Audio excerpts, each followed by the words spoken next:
Let's find out. Spell the word T. Chai. T-E-A. Kwana wakongo wako igwe. T-E-A. Amepata hajapata? Amepata hajapata? Mwaka ya chikobi. Patilia mzee wako hapo. Ndugu yangu. Toto yeri. Abasacha bonsi naye bategemete. Please. Kwa sababu na haki. Si tunamtegemea huyu. Haki usituangushe.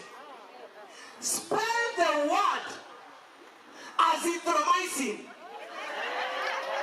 Toto yeri. Tunakutegemea mwana unaitwa naye. Wate wano kiende CBC na nasari. Tokonye. Azithromycin. Wanawake